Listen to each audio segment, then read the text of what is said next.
Warning, some of the images in this video may not be safe for work and may have people thinking you're looking at animated porn, so be careful where you view. Welcome to Comic Power. I am your host, Comic Killer 72. This segment today is called Artist Spotlight. It's where I pick one particular artist and give some shine to that person. Today's spotlight is on an artist on the verge of superstardom, Frank Cho.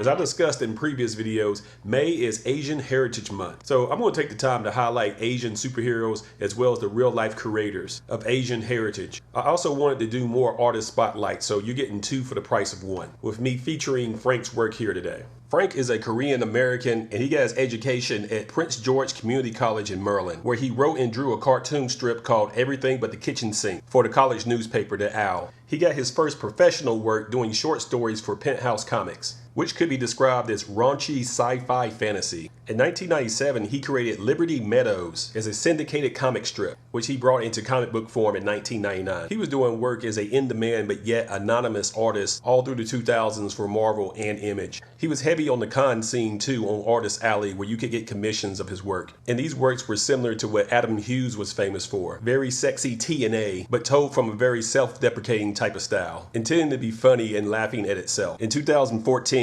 Italian artist Milo Manara created this image of Spider-Woman, which caused a whole bunch of controversy. Marvel did wind up publishing the art, but they censored it by putting her name tag over her butt. That's a nice compromise, you think? Apparently American audiences are just too immature to accept this type of artwork. So why am I talking about Milo when I should be talking about Frank? Because this is Frank's video. And the answer is simple. It's because Frank did a whole series of spoofs on the Milo art. You're going to see them all in just a moment. When Marvel launched the Totally Awesome Hulk in 2015, they brought in Frank Cho to draw it and be the designer of the character. The Totally Awesome Hulk is a character named AMADEUS Cho, who is also a Korean American. Frank and AMADEUS are not related, but of course they're not. AMADEUS Cho is a fictional character. The name is just a coincidence. Frank's breakout clearly was the Harley Quinn cover B variants, where he depicted Harley Quinn in some very hilarious situations, with word bubbles that you don't see on covers very often, and taking her back to her original uniform as well. So although he's been working professionally in comics for 20 years, a lot of fans are just learning about Frank. He's the overnight sensation that took 2 decades to accomplish. Another great piece of work from Frank is Skyborn from Boom Studios. It's a mini-series that he launched back in September of 2016. In a nutshell, it's the King Arthur story, updated for the present day. He's drawing and writing this. It's one of those books you'll probably find in a dollar bin that does not deserve to be there. So look out for it. Now it's time for me to shut up and show a montage of some of Frank Cho's best commissions and sketches. Some of these are custom pieces that you never saw before, so that should be exciting. Cue music.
That was pretty damn good. I bet you enjoyed that. It's a pleasure showing some of Frank's work. He's really good. I'm glad to see him finally getting his due. Support him at his official website, apesandbabes.com.